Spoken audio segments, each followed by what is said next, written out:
नई दुनिया बढ़ती जा रही है और पुरानी दुनिया का विघटन बड़ी तेजी से होता जा रहा है। ये ज्ञान से सदगति होती है। ज्ञान आता है बुद्धि में। बुद्धि की बात है समझने की कि कैसे पुरानी दुनिया का विनाश और कैसे नई दुनिया की स्थापना कराते हैं। गाते भी हैं। फिर कहते हैं गंगा के पानी में स्नान करने से पावन बनेंगे।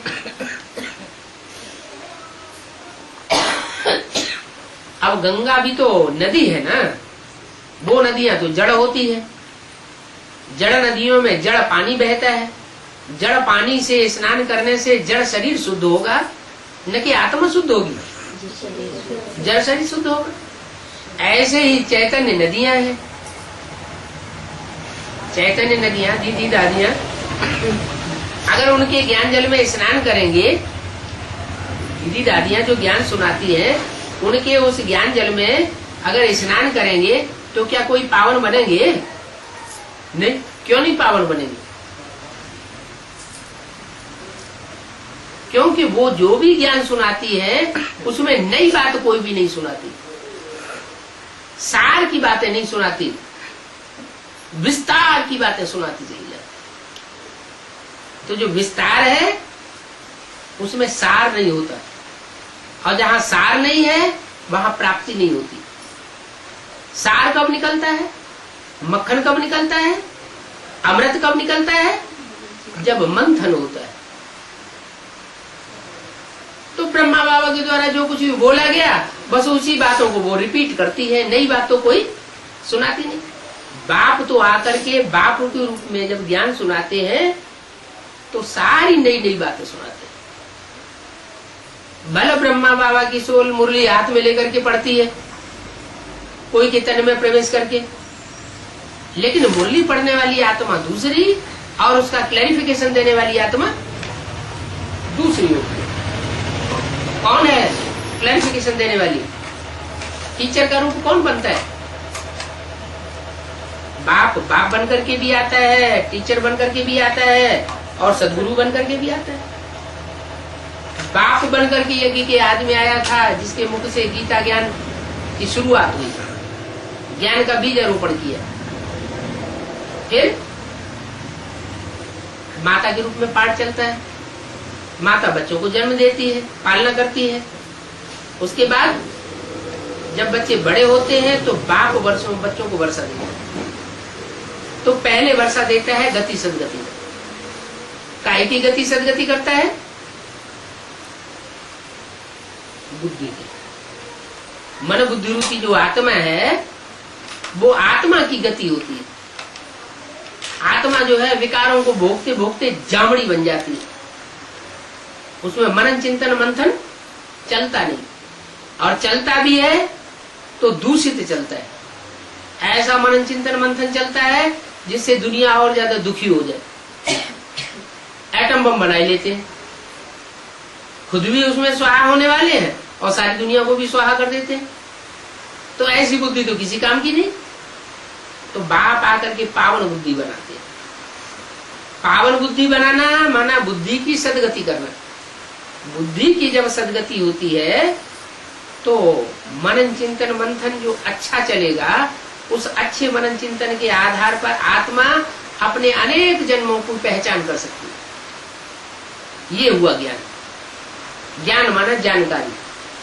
जानकारी पहले अपनी करनी चाहिए या दूसरों की करनी चाहिए? पहले अपनी जानकारी करनी चाहिए। तो बाप आकर के ऐसा बुद्धि का वरदान देते हैं, ऐसी बुद्धि सात्विक बनाते हैं जिससे कि आत्मा मनन चिंतन मंथनशील बने। शुरुआत कहां से होती है? किसके द्वारा होती है? सन 76 में जिस तन में मुकर्रर रूप से बाप आकर के प्रत्यक्ष होते हैं उसके द्वारा मनन चिंतन मंथन की शुरुआत करते हैं। ऐसे तो दिखाया गया है कि सागर मंथन हुआ। सागर मंथन किसने किसने किया? एक ने किया या अनेकों ने किया? है? एक ने किया। सागर मंथन एक ने किया या अनेकों ने किया? अनेकों ने किया। उसमें देवता भी शामिल थे और असुर भी शामिल थे। देवताएं वो भी सागर मंथन में मिक्स हुए, वो क्या नाम, जुड़ गए, और असुर भी जुड़ गए। अंतर क्या पड़ा दोनों में? दोनों के सागर मंथन में क्या अंतर हुआ है? हाँ, जो असुर थे उन्होंने मुख पकड़ा कि बाबा ने ऐसे क्यों बोला, बाबा ने ऐसे क्यों बोला, वैसे क्यों बोला, ये बात ठीक नहीं, वो बात ठीक नहीं। ये मुख पकड़ने का काम असुर करते हैं। अरे भगवान तो जो कुछ बोलेगा वो सच्चाई बोलेगा, झूठ थोड़ा ही बोलेगा।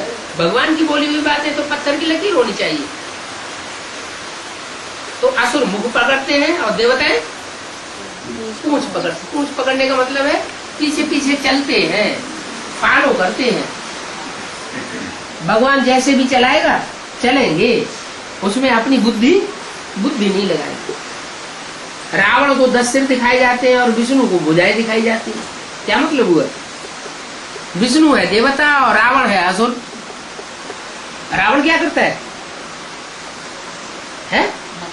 वो अनेक मते दे देता है।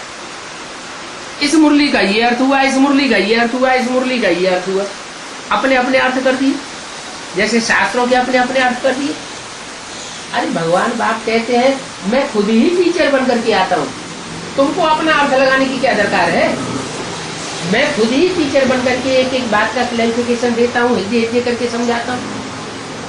तो मेरी समझानी सच्चाई होगी, सच्ची होगी, या तुम जो अपनी मनमत पर विकारी बुद्धि के आधार पर समझानी देते हो वो अच्छी सच्ची होगी। तो बाप आकर के टीचर भी बनते हैं। टीचर बन करके जो पढ़ाई हुई गीता है, गीता का गीत है, उस गीता का अर्थ बैठ करके समझाते हैं। तो जो समझाते हैं वो समझने वालों में नंबरवार निकलते हैं। जो अच्छी तरह समझते हैं और दूसरों को समझाते हैं वो बनते हैं देवता। जो खुद अच्छी तरह समझते भी नहीं और दूसरों को समझाते भी नहीं, वो देव पद प्राप्त नहीं करते। तो गंगा के पानी में स्नान करने से कोई पवित्र बुद्धि वाला नहीं बन सकता। क्या वो दीदी दादी दादाएं क्या है? वो भी तो ज्ञान गंगाएं हैं। बताया उन ज्ञान गंगाओं में जो बैठ करके स्नान करते हैं लाखों की तादाद में, बड़े बड़े प्रोग्राम बनाते हैं, मेगा प्रोग्राम। तो मेगा प्रोग्राम में कितने लोग इकट्ठे हो जाते हैं? लाखों की तादाद में इकट्ठे होते हैं।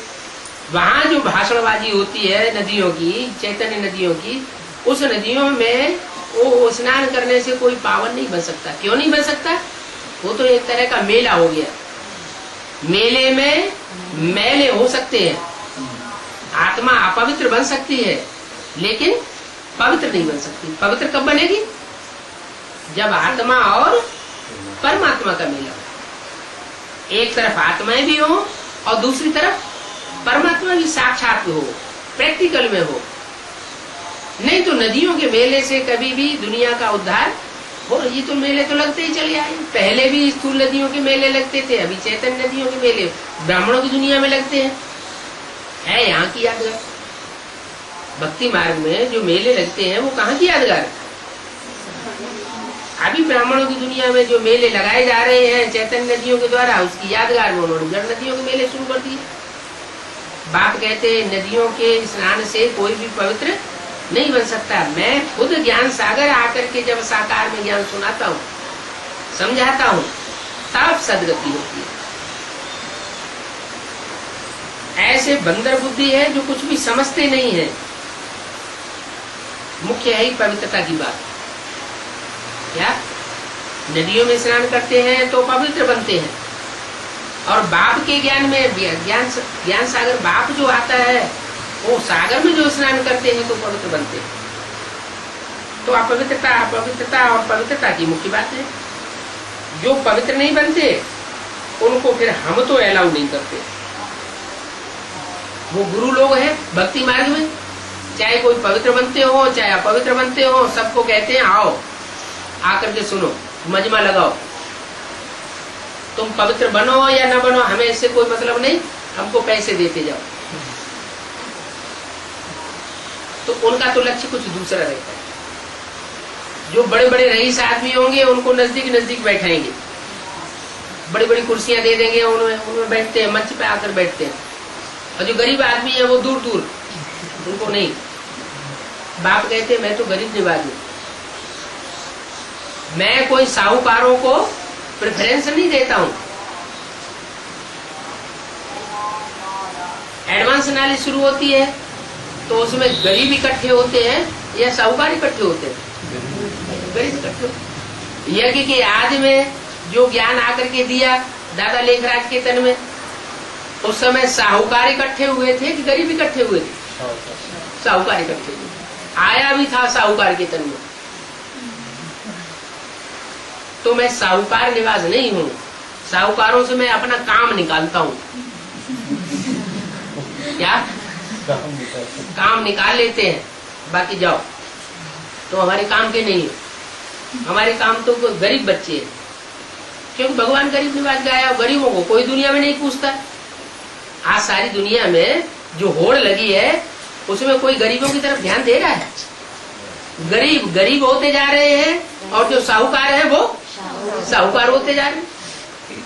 कोई में ताकत नहीं जो गरीबों की गरीबी दूर करे, बजाय गरीबी दूर करने के गरीबों को ही खलास कर देते हैं।